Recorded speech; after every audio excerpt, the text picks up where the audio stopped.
Assalamualaikum warahmatullahi wabarakatuh. Selamat pagi semua, selamat siang dan selamat sore saya ucapkan untuk teman-teman sekalian yang menonton video saya ini, baik itu pada pagi hari, siang hari maupun sore hari. Pertama-tama saya ucapkan salam sejahtera bagi kita semuanya. Sebelumnya saya ingin mengucapkan terima kasih sebesar-besarnya kepada teman-teman yang telah menyempatkan waktunya untuk menonton dan mendengarkan presentasi saya kali ini. Pada video ini saya ingin mengajak teman-teman semua untuk melihat bagaimana retorika dakwah Habib Hussein Djafar dalam konten pemuda tersesat, yang dimana konten ini sudah banyak ditonton masyarakat dari berbagai kalangan. Dari latar belakang singkat mengenai Habib Hussein Djafar Al-Hadar, maka saya mengangkat judul yaitu Retorika Dakwah Habib Hussein Djafar dalam konten pemuda tersesat. Pertama-tama perkenalkan, nama saya Fitriani Salam, NIM 2320203870133014. Abstrak. Penelitian ini dilakukan untuk mengetahui dan menganalisis bagaimana metode dakwah Habib Hussein Djafar Al-Hadar di YouTube Majelis Lucu Indonesia dalam konten pemuda tersesat, serta ingin mengetahui dan menganalisis pesan-pesan dakwah yang terkandung dalam konten pemuda tersesat. Metode yang dipakai adalah metode penelitian kualitatif dengan analisis data menggunakan konten Bath entropy. Sedangkan teknik pengumpulan data yang saya gunakan yaitu melalui teknik observasi, studi pustaka, serta data primer berasal dari konten video yang dibagikan melalui aplikasi YouTube di channel YouTube Pemuda Tersesat. Dalam channel YouTube Pemuda Tersesat ditemukan bahwa ada tiga gaya atau metode dakwah yang digunakan Habib Hussein Al-Djafar. Yang pertama itu gaya penyampaiannya itu santai. Yang kedua itu penyampaian gayanya dominan stylish. Yang ketiga itu metode penyampaian gayanya animasi atau ekspresif. Selain itu, pesan dakwah yang terkandung dalam konten pemuda tersesat terdapat aspek hukum, yaitu di mana episode menjadikan medali untuk mas kawin pada menit ke-4:50 Habib Hussein Djafar Al-Hadar menjelaskan mengenai hukum-hukum mahar yang ada di dalam Al-Quran. Kata kuncinya yaitu analisis konten dakwah retorika Habib Hussein Djafar Al-Hadar. Pendahuluan. Keberadaan internet mendominasi kehidupan masyarakat saat ini, termasuk di Indonesia. Berdasarkan temuan survei yang dilakukan APJII, Asosiasi Penyelenggaraan Jasa Internet Indonesia, menunjukkan bahwa pemakai media online di Indonesia pada periode 2022 tingkat penetrasi internet di Indonesia sebanyak 77,02%. Angka itu diperoleh dari hasil survei wawancara yang dilakukan APJII kepada 7.568 responden di 34 provinsi pada Januari sampai Februari 2022.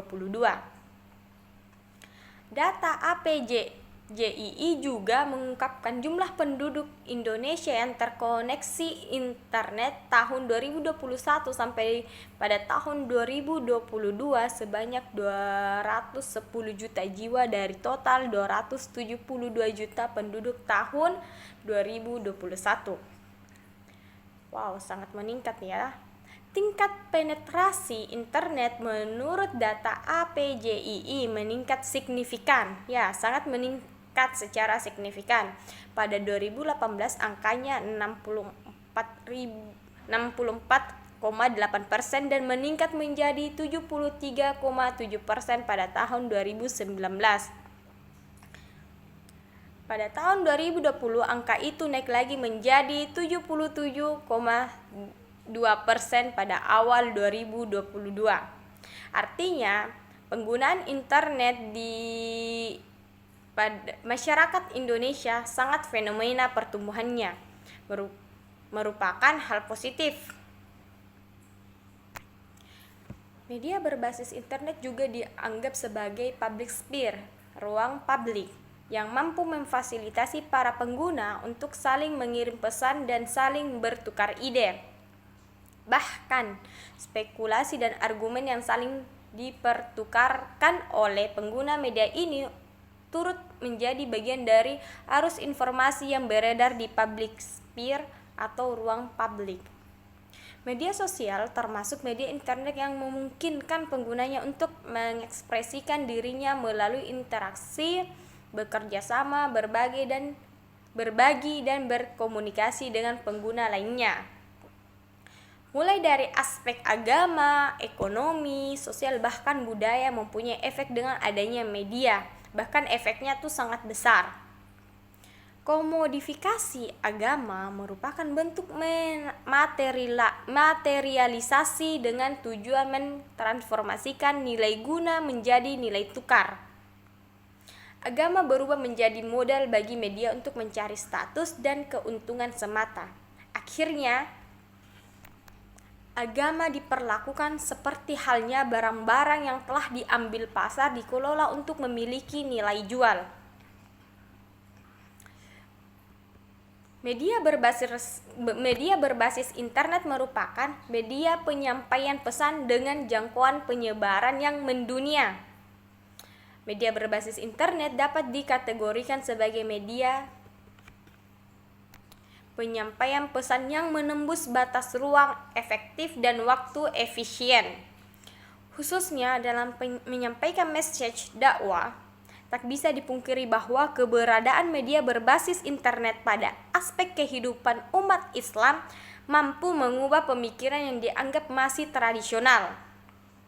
Meski dakwah konvensional tetap berlaku, seperti ceramah sebelumnya, pelaksana sholat Jumatan, khutbah dalam pengajian dan berbentuk kegiatan keagamaan lainnya, namun keadaan sekarang ini dakwah tidak harus melalui media massa seperti surat kabar atau media cetak lainnya, radio, televisi, dan film. Beberapa waktu belakangan ini banyak ustaz ataupun ustazah dan organisasi maupun kelompok Islam berhasil memaksimalkan media ini semaksimal mungkin bagi pengembangan syair agama Islam. Ini bisa diamati dari banyaknya kehadiran situs-situs baru dengan warna Islam. Islam merupakan agama dakwah yang memuat berbagai petunjuk agar manusia secara individu menjadi manusia yang baik, beradab, dan berkualitas. Islam mengajak umatnya selalu berbuat baik sehingga mampu membangun sebuah peradaban yang maju, sebuah tatanan kehidupan yang manusiawi dalam arti kehidupan yang adil, maju, bebas dari berbagai ancaman, penindasan, dan berbagai kekhawatiran lainnya. Penyebaran Islam dewasa ini sudah sampai di seluruh penjuru dunia karena pengaruh para dai yang handal dalam menyebarkan Islam. Menggunakan retorika dalam berdakwah merupakan suatu strategi pendakwah yang mereka gunakan untuk mempengaruhi, menarik, dan meyakinkan audiens atau mad'u sehingga mad'u merasa senang dan tertarik untuk mendengar uraian-uraian yang disampaikan oleh pendakwa atau dai. Maka dengan adanya retorika, penyampaian pesan yang baik akan memudahkan para mad'u dalam memahami, mengetahui, menerima, dan melaksanakan ajaran dakwah yang disampaikan. Salah satu dai atau pendakwa yang memakai media sosial sebagai media dakwahnya adalah Habib Hussein Jafar Al-Hadar. Beliau sangat aktif berdakwah di media sosial, diantaranya YouTube, TikTok, Instagram, Twitter, dan juga media elektronik seperti TV untuk bisa menarik perhatian anak-anak muda khususnya yang awam akan Islam menjadi tertarik untuk belajar tentang Islam. Dan itu terbukti dari banyaknya jamaah Habib Hussein yang berasal dari kalangan milenial dan bahkan dari golongan non-muslim. Media sosial yang paling banyak Habib Hussein gunakan adalah YouTube.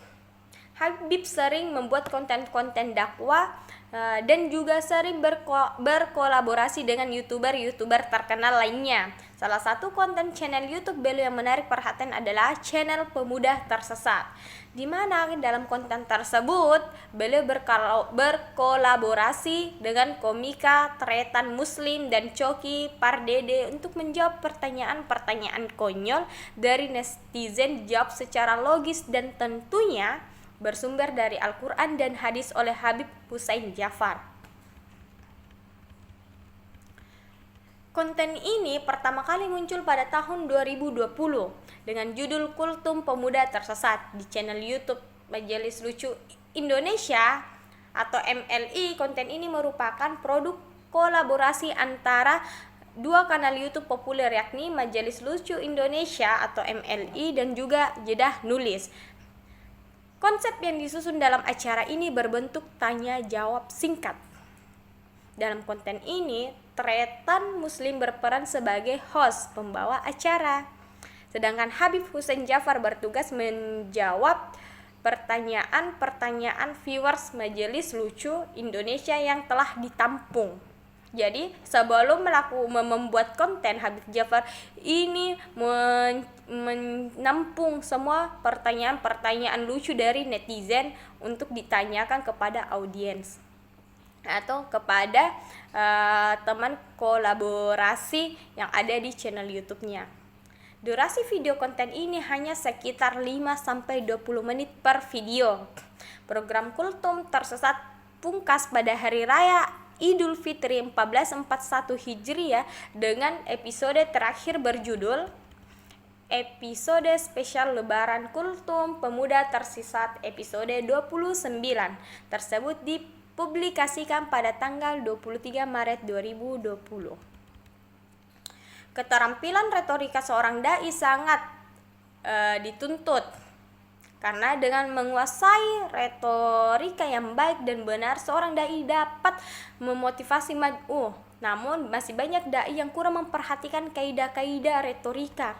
Sebagai seorang pendakwa, Habib Hussein Jafar Al-Haidar memiliki ciri khas tersendiri dalam berdakwah. Dalam dakwanya di YouTube, yakni sangat realistis dengan dekat kehidupan sehari-hari, di mana Habib Hussein Jafar Al-Haidar ini sering mengangkat tema-tema yang berkaitan dengan kehidupan sehari-hari, yang sangat realistis dengan kehidupan masyarakat sehari-hari. Seperti yang diketahui, pengguna retorika dalam penyampaian dakwah merupakan salah satu hal yang sangat penting untuk meyakinkan para mad'u bahwa Islam adalah agama yang dapat membimbing manusia dalam kehidupan di dunia akhirat. Retorika yang baik mempengaruhi pesan yang disampaikan oleh pendakwa sehingga khalayak dapat memahami dan mengikuti pesan yang disampaikan.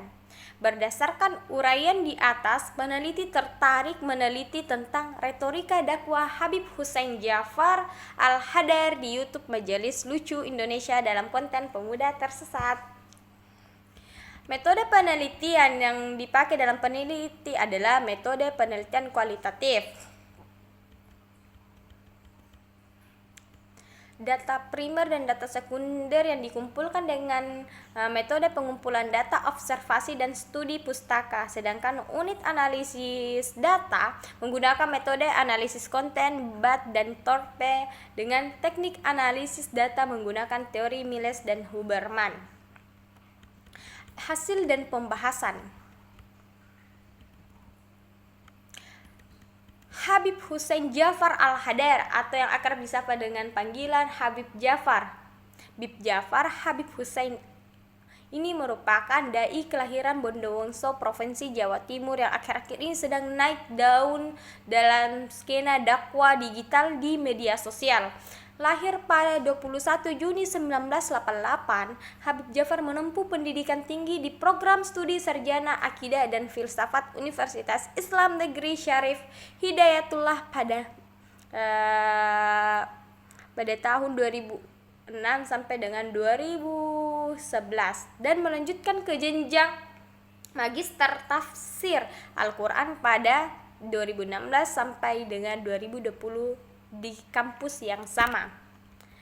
Habib Jafar memulai perjuangannya sebagai seorang dai melalui tulisan-tulisannya, Mudahnya, Habib Jafar sejatinya adalah penulis.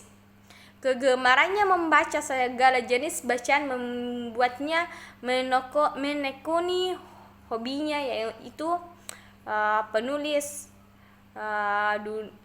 di mana Habib Jafar tertarik dengan dunia literasi atau penulisan.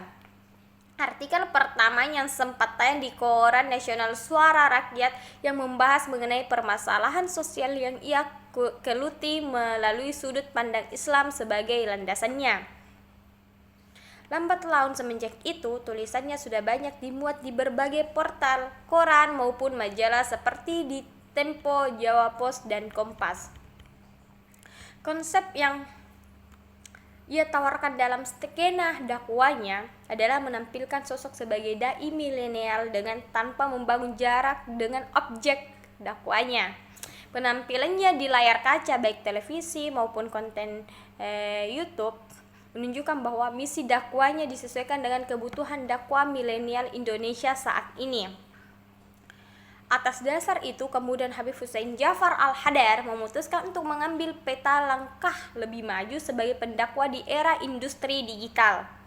Kegundahannya akan konten media sosial dipenuhi dengan narasi-narasi dan konten negatif seperti ujaran kebencian dan hoaks, mendorongnya membuat konten dakwah di media sosial yang ia beri nama Jedah Nulis.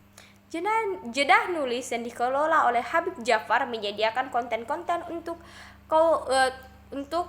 kaum pemuda yang hendak memperdalam Islam tetapi dikemas dengan cara belajar lebih santai dan lebih asyik.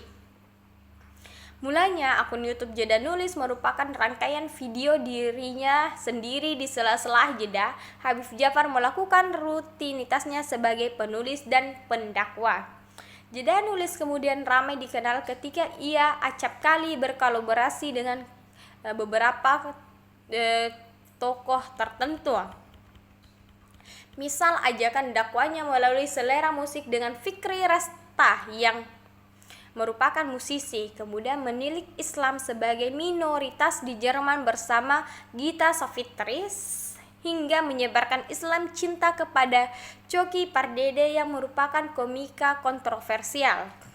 Strategi kolaborasi dengan berbagai narasumber semacam ini kemudian melambungkan kanal YouTube Jedah Nulis hingga terkenal di banyak kalangan. Seiring dengan itu, Habib Jafar kemudian diundang Majelis Lucu Indonesia dan terbentuklah konten dengan tema Pemuda Tersesat. Pemuda Tersesat pada awalnya muncul di akun Majelis Lucu Indonesia MLI yang menampilkan Habib Hussein Jafar Al-Hadar sebagai pembawa pesan dakwah dengan didampingi Tretan Muslim dan Coki Pardede sebagai pemandu acara.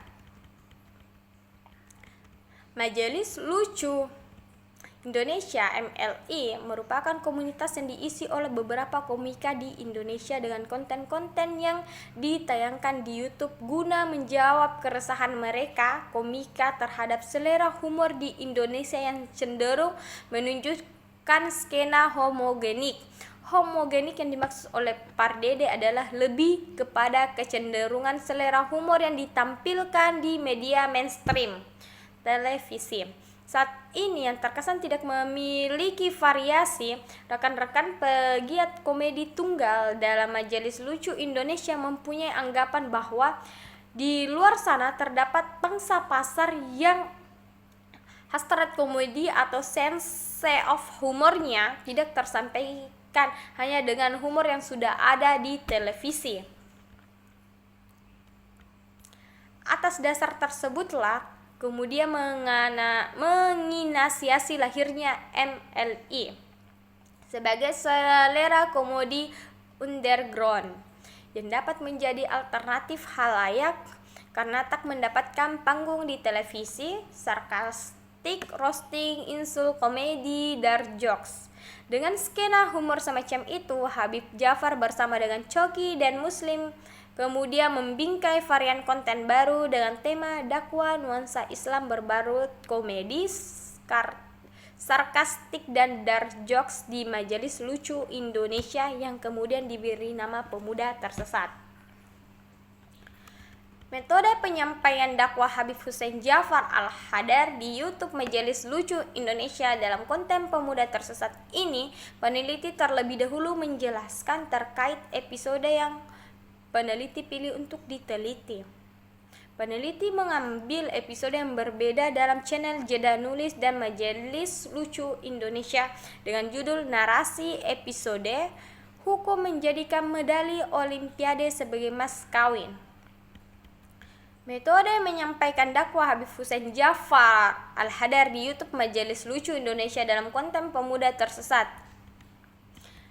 Maraknya aktivitas dakwah di media sosial tak lepas dari komodifikasi agama.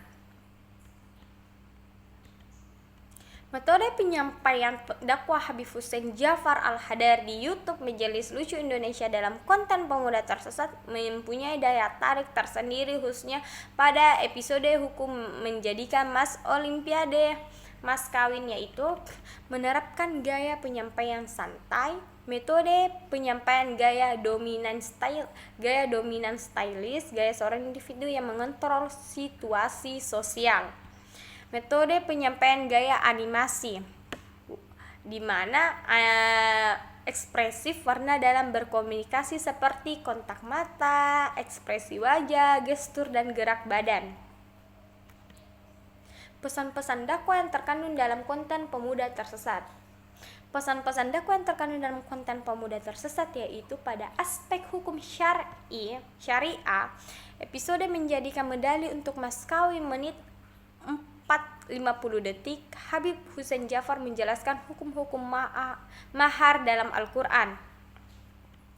Hasil penelitian ini menjelaskan bahwa komodifikasi yang penting bagi komunikasi yaitu komodifikasi isi terjadi ketika pesan dan sisi suatu tayangan di media diperlakukan sebagai komoditas. Pada komodifikasi isi fokus pada konten media dan tidak pada halayak media dan pekerja yang terlibat pada produksi media.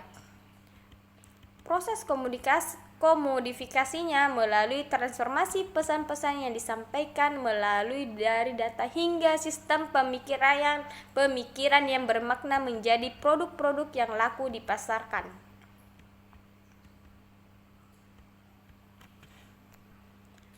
Ditemukan adanya komodifikasi konten dalam channel YouTube dakwah Habib Hussein Jafar Al-Hadar di YouTube Majelis Lucu Indonesia dalam konten pemuda tersesat. Habib Hussein melalui akun media sosialnya mengubah message lewat teknologi ke dalam pemaknaan message yang syarat makna, di mana message atau konten yang diproduksi menjadi bernilai marketable. Komodifikasi konten ini dilakukan sebagai strategi pihak produsen pesan untuk menarik minat publik dengan beragam nilai citra yang sesuai dengan minat masyarakat sekarang. Habib Hussein Jafar Al-Hadar menjadikan dakwanya sebagai sajian yang menarik untuk disajikan, di samping bagaimana memperoleh respon yang bagus dari publik. Penutup, metode penyampaian dakwah Habib Hussein Jafar Al-Hadar di YouTube Majelis Lucu Indonesia dalam konten pemuda tersesat, episode Hukum Menjadikan Mas Olimpiade Mas Kawinnya itu menerapkan gaya penyampaian santai, yaitu komunikator mampu bersikap positif dan saling mendukung terhadap orang lain. Aspek ini juga termasuk dalam gaya komunikasi Habib Hussein di konten ini. Terlihat dari gaya Habib yang membiarkan dan menghargai dan mengeluarkan pendapatnya akan suatu hal. Begitu juga dengan Coki, walaupun pendapat Coki terkadang tidak bisa dibenarkan, tapi Habib tidak pernah marah secara langsung terhadap Coki dan hanya menyindir atau berbicara tentang perbedaan pendapatnya terhadap Coki dengan menggunakan komunikasi dengan nada humor. Itulah presentasi dari saya. Sekian dan terima kasih. Wassalamualaikum warahmatullahi wabarakatuh.